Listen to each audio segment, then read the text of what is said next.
Hello there, you're watching Newsfirst Reveiw 360. I'm Stephanie Lazarus. Let's find out what's trending in the country's business arena. ADB says Sri Lanka's economy will pick up with fiscal reform. Colombo consumer prices climbed to 2% in March. Minister of International Trade bullish on regaining GSP+. World's top travel bloggers to visit Sri Lanka in June. Now for the stories in detail. A new report by the Asian Development Bank says IMF support and tax reforms can help Sri Lanka's gross domestic product to rise. The Asian Development Bank has forecast that Sri Lanka's gross domestic product or GDP will rise to 5.3% in 2016 before recovering further to 5.8% in 2017 with IMF support and tax reforms. ADB's flagship annual publication, Asian Development Outlook 2016, projects that private sector investment will pick up once fiscal reforms are committed to and the global environment improves. Fiscal consolidation is to be put back on track by a revision of the 2016 budget. Tadateru Hayashi, senior country economist at ADB's Sri Lanka resident mission, said in a statement. IMF support, once agreed, will protect against expected pressure from external imbalances as it builds international confidence and facilitates fiscal consolidation and tax reform. A national development strategy will facilitate investment, both domestic and foreign. Hayashi was further quoted in a statement. According to the ADB, inflation is expected to be 4.5% in 2016 and will rise to 5% in 2017. The ADB says the expected renewal of the GSP Plus concessions from the European Union and the receipts from tourism will help maintain the current account balance at 2% this year and see it improve to 1.8% in 2017 as exports pick up. The Department of Census and Statistics says that inflation in Colombo for March 2016 has risen to 2%.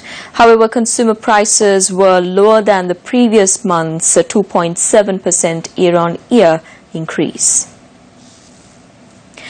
State Minister of International Trade spoke to entrepreneurs in Colombo about the plight of the island's exports. Sri Lanka's exports have been on the decline during the past few years, denying much needed foreign exchange and resulting in a balance of payment crisis. We have come down a lot in exports. 10 years ago, compared to the GDP, there was about 34% of exports. And now it's about 14%. If you compare to the world GDP, 10 years ago it was about 0.09. At present it's about 0.05. So you can see the decline in exports in this country, and we wonder why. And I see that the state, the government and other bodies have not helped you all enough, the entrepreneurs, to achieve your goals. Experts say one reason is that Sri Lanka has been attracting non-tradable investment.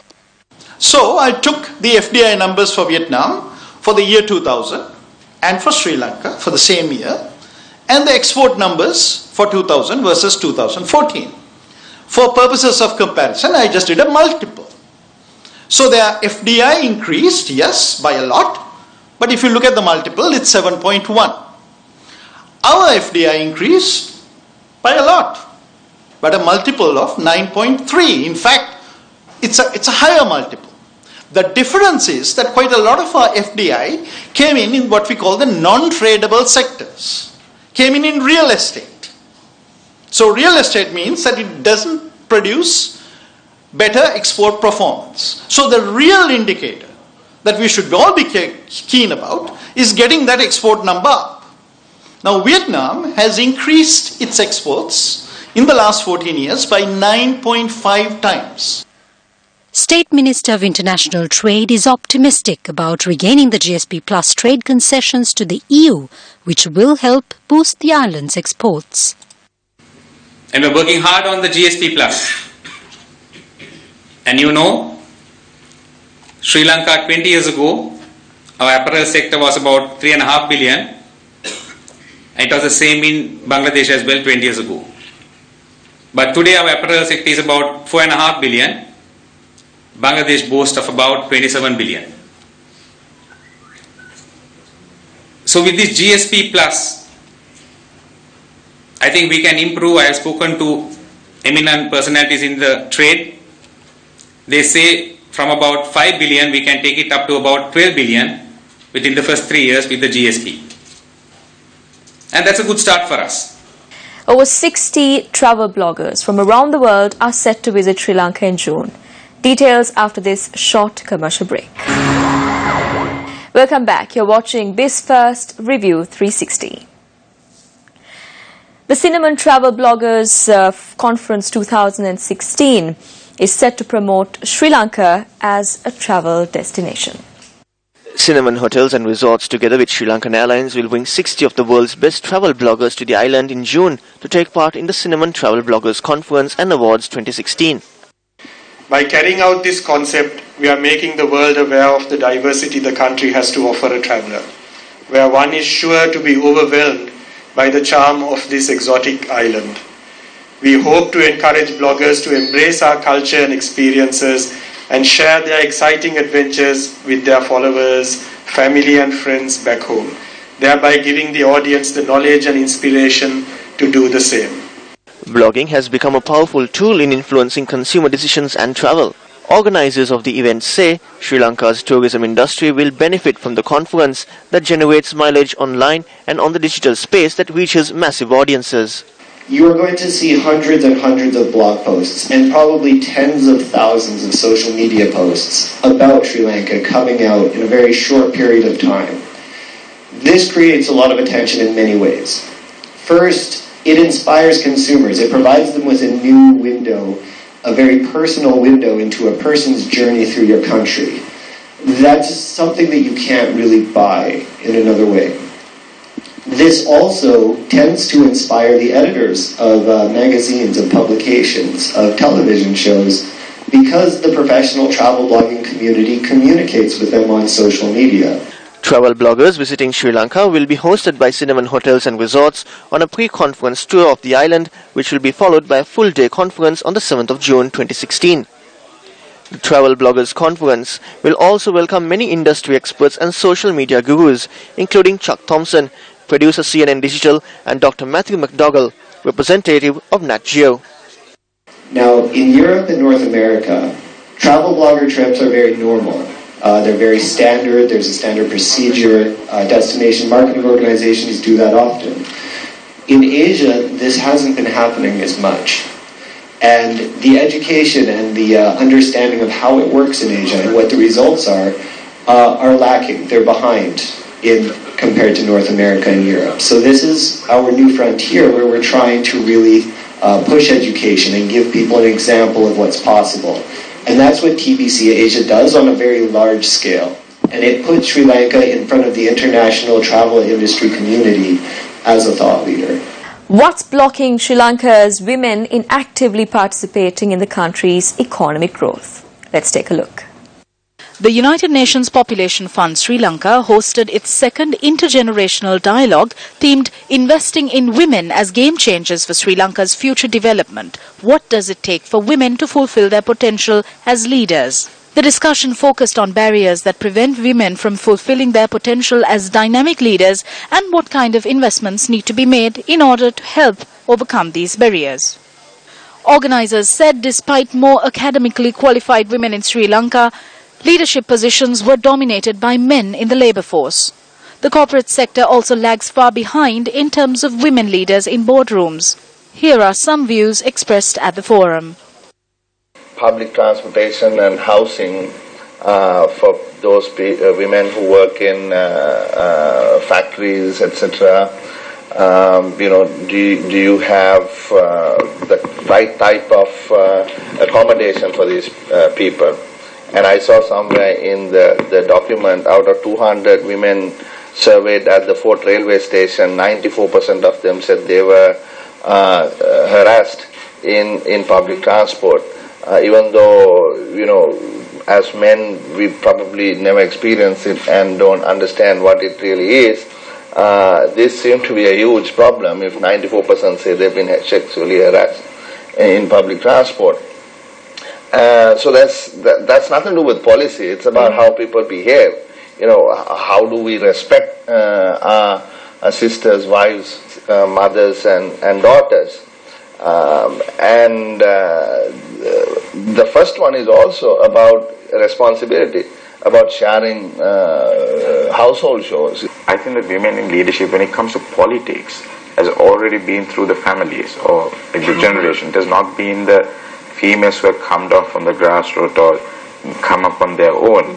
So therefore, I think there's a need of leadership within the villages and that power for themselves, to believe in themselves. I think that's something where women alone, I think in our own areas, will gain confidence. So I think we need to little bit work on that, and I think we as legislators, we can go to parliament and pass a law, and those laws pretty much have been passed, and you know, there's perhaps others we can do to improve, but attitudes can't be legislated. Good behavior cannot be legislated. How to treat your neighbor cannot be legislated. These have to be taught by parents when kids are born. I think it's nothing to do with government, but it's everything to do with what values you consider important. See that the females or the girls, the younger girls, are definitely, they outnumber the younger boys at secondary school. But however, when they go to the employees, they are reluctant in employing the females, probably because of the demand and the supply does not match. Because most of the females do get educated on the secondary level much better than the boys, but however, whether it is being targeted at the proper skill level. So that may be also a hindrance, and that may be also an issue that should be looked upon, because most of them come with art related subjects. Yes, exactly. So the employment does not target them to take them to the right destination. So that's also sort of a hindrance. Also with gender equality, I think Sri Lanka in 2010, the World Economic Forum has done a gender equality index. Sri Lanka was at number 14. However, I don't know what reason it is, but 2010 to 2015, we fell down to 64 or 84.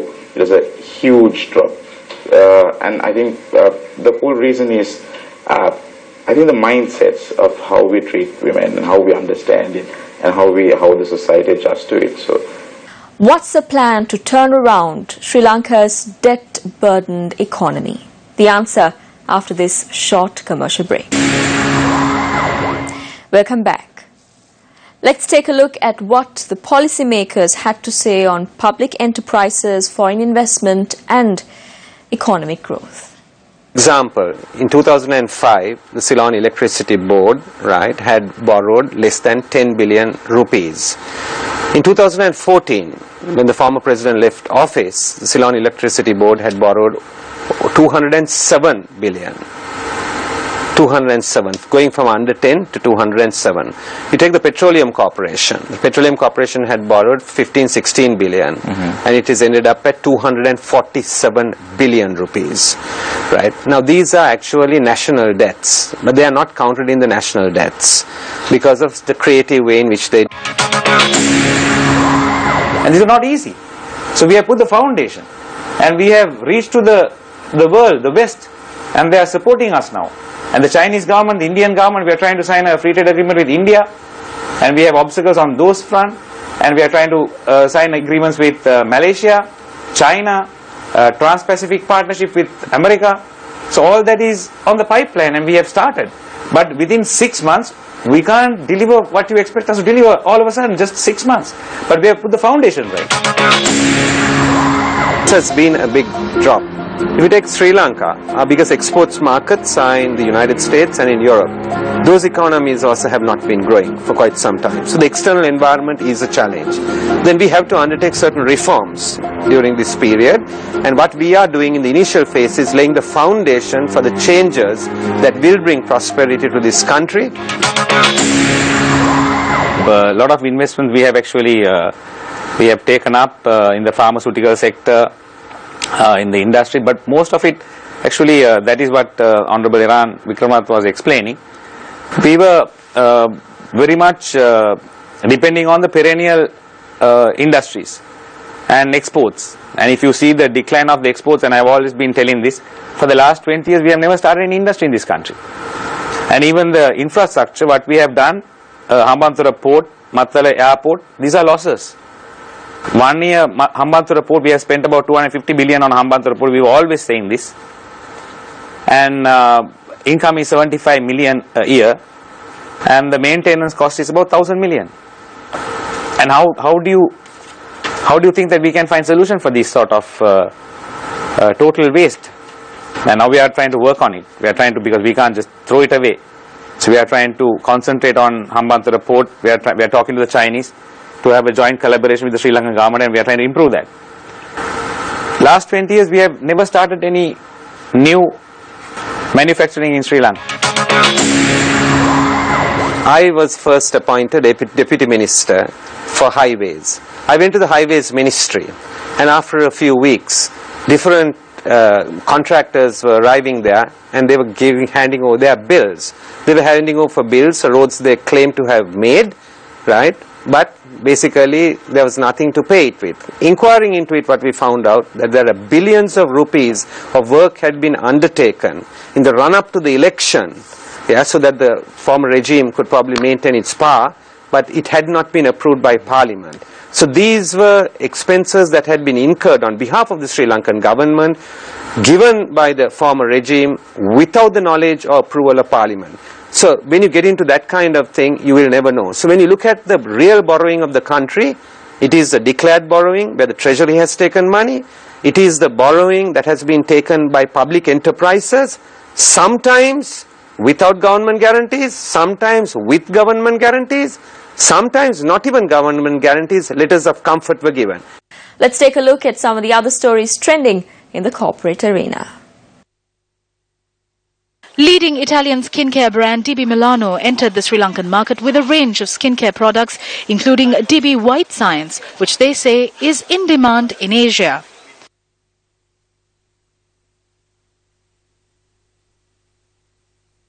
According to Mosh Holdings, the dealer for DB Milano in Sri Lanka, the global skin lightener market has reached $20 billion. The brand was launched in Sri Lanka by the Italian ambassador to Sri Lanka, Paolo Andrea Bartorelli. Toyota Lanka captivated car aficionados with its Future World Automotive Technology exhibition that showcased aspects of what they call future technology and green hybrid technology. Toyota says the exhibition was aimed at making customers aware of the technology behind the inner workings of Toyota cars. The exhibition also showcased two of Toyota's latest models. The exhibition featured an evolution lab offering information about technology and engineering, safety, featuring both active and passive safety features, and environment, showcasing the brand's green technology.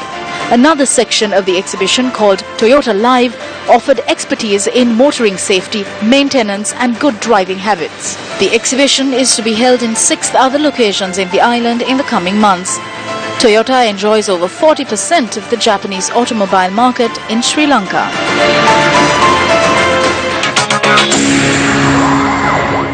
Regional plantation companies are resorting to shear plucking to increase efficiency of harvesting. Regional plantation companies, RPCs, are mulling greater use of manual shears to improve productivity at tea estates hit by shortage of pluckers. RPCs say compared to other tea-growing countries, labour productivity of Sri Lankan tea pluckers are very low. The daily harvesting output of local pluckers are around 18 kilograms, whilst in Kenya it is around 60 kilograms, South India over 50 kilograms, and in North India over 36 kilograms. Use of shears can bridge this gap to some extent.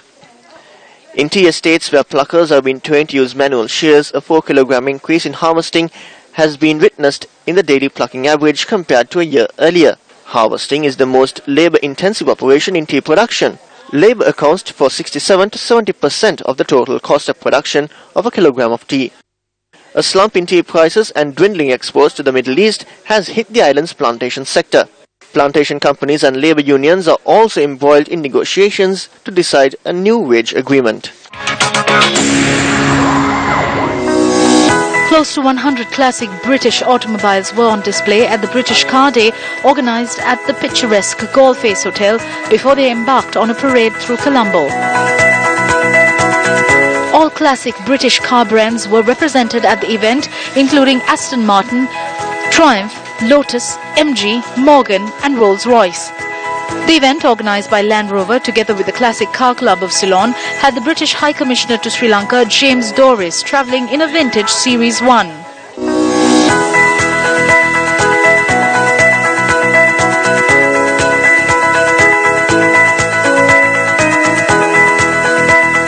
The British Car Day also featured Land Rover's latest range of high-end vehicles, ranging from Range Rover Sport Hybrid, Discovery Sport, Discovery 4 and the ever-popular Range Rover Evoque.